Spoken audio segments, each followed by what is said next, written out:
I was 16 and looking for a new gaming PC to buy on Craigslist. I had just gotten my first job and wanted to treat myself after my first paycheck.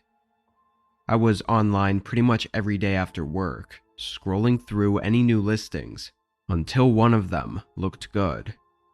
It was a 3-year-old Alienware with some decent specs, listed for only $200. In the description, it said they had recently upgraded to a newer PC and had no use for this one, but that it still works just fine. I sent him an email, and he got back to me quickly. We exchanged a few back and forth messages before agreeing to meet up the next day. He told me to meet him at a specific grocery store parking lot at 8 p.m.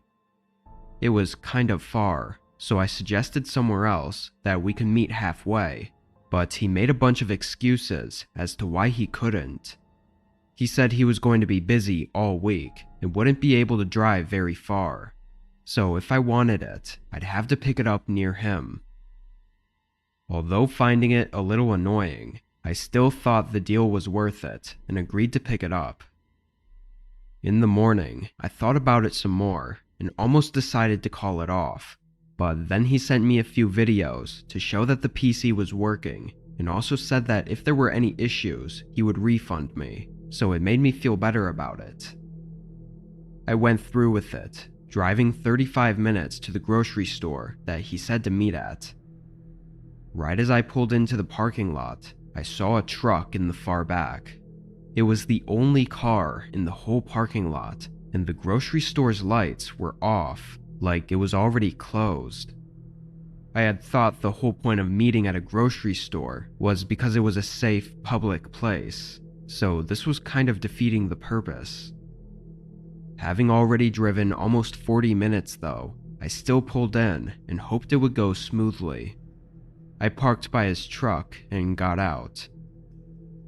The man sitting inside leaned over and looked down from his window. He didn't smile or greet me or anything. He just looked down like he was inspecting me, which was a really uncomfortable feeling.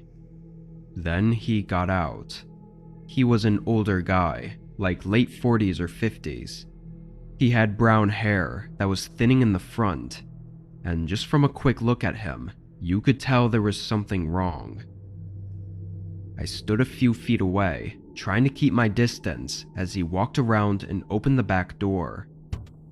Inside, I could see the computer sitting on the seat, but not the one closest to us. It was on the other seat, further inside the truck. He then pointed into the truck and said I could take it out and look at it. His hand was still on the door, and he just watched me, waiting for me to crawl in and grab it. I stood there awkwardly for a second as my eyes moved between him and the truck before I noticed a small detail. The handle on the inside of the door that he was holding open was missing. It wouldn't take a genius to assume what this was. I started backing away from him and hurried into my car. He yelled at me to come back, but I pulled out right away. The guy rushed into his truck, and instead of following me, he drove off in the other direction. There's absolutely no doubt that if I'd crawled into his back seat, he would have slammed the door behind me. With no handle on the inside, it was obvious it was a trap. Unfortunately, all I had was his email to send to the police, but there was no tracing it. I just hope nobody else falls for his disturbing Craigslist scam. I've checked a few times since then to see if his ad was back up for the PC, hoping to set him up with the police or something. So far, I haven't seen anything, but he could just be using a different alias and trying to scam with a different item. My advice is to stay away from Craigslist.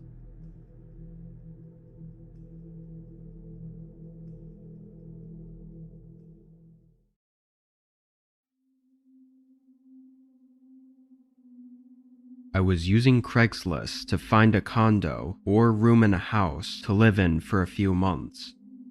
Most normal apartments only have 1-year leasing terms, but Craigslist was full of private owners renting out their places or rooms.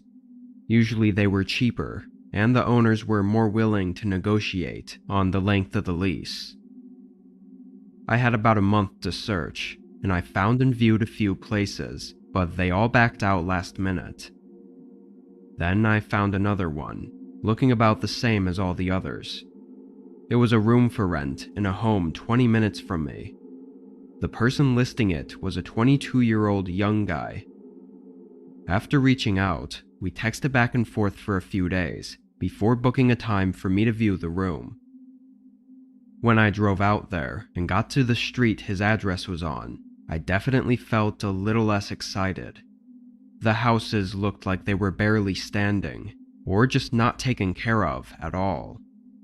Lots of yards were overgrown and even had junk in their front lawns. I guess this is what you get when you can't afford anything better though. I hoped maybe the one I was viewing would be a little more taken care of, but when I parked in the driveway of the home, it looked like all the rest. I still figured I'd give it a shot while I was here, so I got out and pressed the doorbell. It didn't work, so I knocked. Immediately, heavy footsteps came up to the other side of the door. There was a really uncomfortable pause, like maybe a whole 15 seconds. Then he opened it just a crack. I could only see half of his face as he asked me my name. I nervously smiled and answered. Then he opened it all the way and welcomed me inside. He was tall and somewhat thin, with shoulder-length hair and some tattoos showing on his neck, but it was obvious that he was not in his 20s. He was at least mid-30s, maybe even older. I was already standing inside the house at this point though, and he was leading me through the hallway. The man was actually moving really fast, like he was trying to show me everything in a hurry and talking non-stop, which made it hard for me to think too long about anything or realize how odd the situation was. The kitchen was very old and beat up. Some of the cabinets were partially open and loosely hanging on their hinges. He only spent a few seconds in there before moving into the next hallway that had 2 doors in it. He went up to the first and turned to face me. "This one will be your room," he said, opening the door and gesturing to me to have a look. This was when I finally had a moment to catch my breath and think about this. I figured it was probably best just to continue through with the tour since I was already in the home, and then obviously never come back. But as I stood there, having only hesitated for maybe 3 or 4 seconds though, the man suddenly got angry. Like his face and whole demeanor instantly changed. He didn't say another word, but started walking toward me. I quickly backed away, to which he matched my pace and started moving quicker in my direction. I turned and sprinted down the hallway. As I left the house, I heard him stop at the front door and slam it shut behind me. I felt so stupid for having even entered the home, after already realizing that things were not adding up. I know technically nothing happened, but everything was pointing to an awful outcome. After that, I was too terrified to even try Craigslist again.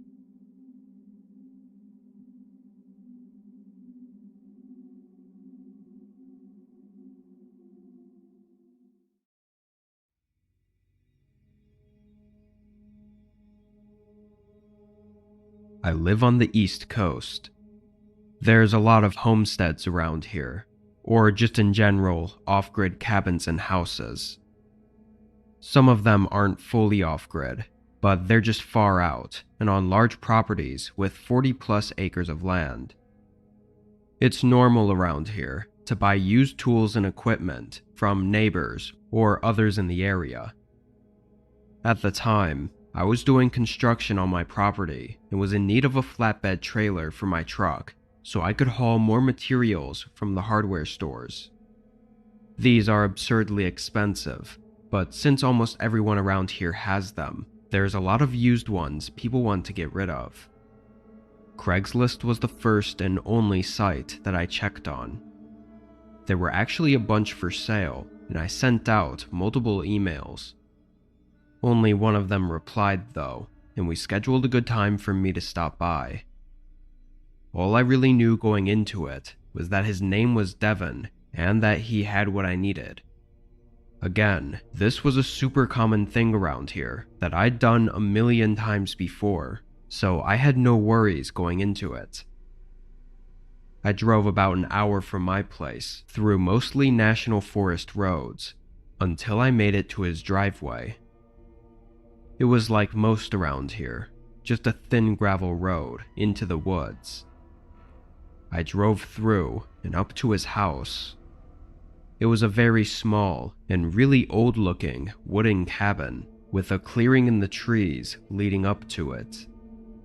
The thing that I first noticed though was that there was no flatbed trailer on the property. I mean, it's a huge thing. It couldn't just be hiding behind a tree or something, so I expected to see it right when I pulled in. The only thing I could think of was that there must be a garage or shed in the back that he kept it in. Anyway, I parked in the grass and got out. I stood there for a few seconds to see if he'd come out and meet me, but he didn't. So I walked up to the porch and knocked on the door. While waiting, I couldn't tell if any of the lights were on inside. The curtains were covering the windows and the sun was still setting, so it was too hard to tell. After waiting for a whole minute though, nobody had come to the door, and I started to feel like nobody was even home. Then I got a text. It was from Devin, saying to come around to the back of the cabin where he had the trailer at. I felt something off about it, but also I did assume that it might be kept in the backyard, so I walked around to at least have a look. When I looked around the corner, all I saw were trees. I walked a bit further, stopping on the side of the cabin just before reaching the back. There wasn't even a clearing behind the cabin. It was just woods, going as far as I could see. I'd had enough at this point. I started walking back to my truck, but suddenly heard something behind me. I turned and looked at the woods again, not seeing anything. What I heard sounded like someone approaching from just around the corner.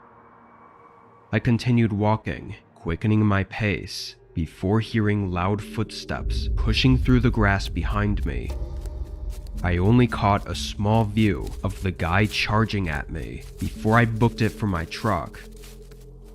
I don't know if he gave up right away, or had something else in mind, or what, but when I got in and looked back at the cabin, the guy was gone. I got out of there and drove to the nearest town, where I got in contact with the police. The short of it is that the state didn't even know about any cabin built on that land, as it was supposed to be an unoccupied parcel.